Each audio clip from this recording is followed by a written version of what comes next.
Assalamu alaikum wa rahmatullahi ta'ala wa barakatuhu.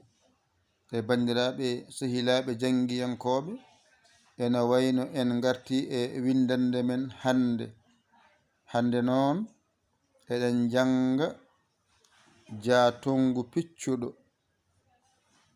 Eɗen janga ha tongu piccuɗo. Eɗen janga ha tongu piccuɗo. ɗum ɗo ene wayni en jangino ɗum addi en ɗo henne hande ko ha ganden so adima no windorto, so woni hakkunde bindol no windorto, so woni sara bindol no windorto, so seri ndima alama wondi windorto. Wadde oɗo woni oɗo e oɗo. ɗo ko ja mawɗo, ja tokoso pulaar mo jangunɗa o. ɗo ko ja tongu wiyete. Wadde ɗo mbiyatama ko jatongu, ɗo ja cewɗo, ɗo ko ja cewɗo wadde e piccuɗo wiya ja cewɗo piccuɗo. ɗo ko jatongu piccuɗo. Wadde a faami wotan ko jatongu e ja cewɗo. oɗo woni oɗo, oɗo woni oɗo. Jatongu ficcani. ɗo ko jatongu mbiya piccuɗo, ɗo ko ja cewɗo ala piccuɗo. ɗo noon mbiya ko ja cewɗo mbiya piccuɗo, ko gotum. Ndeko noon ko jatongu e jatongu piccuɗo, ja cewɗo e ja cewɗo piccuɗo mbasa jiiɓade. oɗo oɗo oɗo oɗo yaltani oɗo. O tan goto woni ɓeɗo nayyi fof to ndendi. oɗo so adima e bindol ko yowani, hakkunde bindol ko yowani, sara bindol ko yowani, so seri ndima yowani. ɗo wiyete ko jatongu, ɗo wiyete ko ja cewɗo, ɗo ko ja cewɗo piccuɗo, ɗo ko jatongu piccuɗo. Ay ndeɗo windande e ndeɗo ko gotum. holko serdiɓe? ɗo ko toɓɓe less, ɗo toɓɓani hay nokku, ɗo toɓɓe ɗe ko dow ngoni. kono on jii bindogol nandi.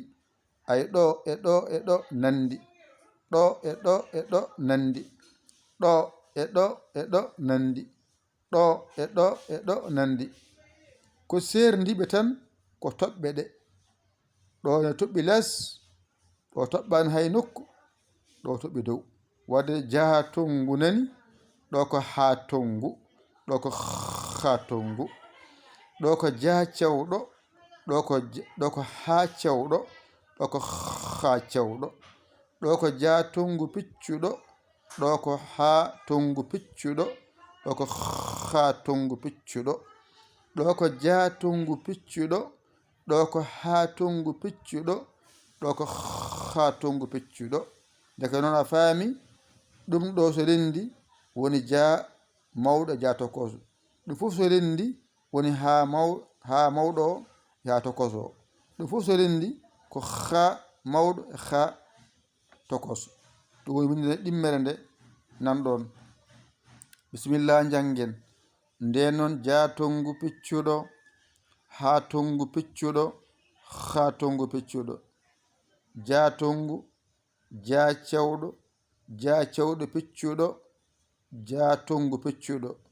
ha tongu piccuɗo woni hen ko ha tongu, ha cewɗo, ha cewɗo piccuɗo, ha tongu piccuɗo. ɗo ko ha tongu piccuɗo, ɗo ko ha tongu, ha cewɗo, ha cewɗo piccuɗo, ha tongu piccuɗo. ari ardi. ndeɗo windande sa wawinde a serti e majjere jatongu piccuɗo, a serti e ha tongu piccuɗo, a serti e ha tongu piccuɗo. so adima ma andu no wayata, hakkunde ganda, sara ganda, so serdima ganda. ɗone ko noon ha tongu nani, so adima nani ni wayata, hakkunde wayani, sara wayani, so serdima wayani. ittata ko ɗo tan, ɗo to itta. ɗo ɓe fof so ndendi ko o tan wonɗo. o woni ɓeeɗe fof so ndendi, o woni ɓeeɗo fof. nde noon windande ma nan ɗon, ƴettu mbañotoɗa janga ɗigga.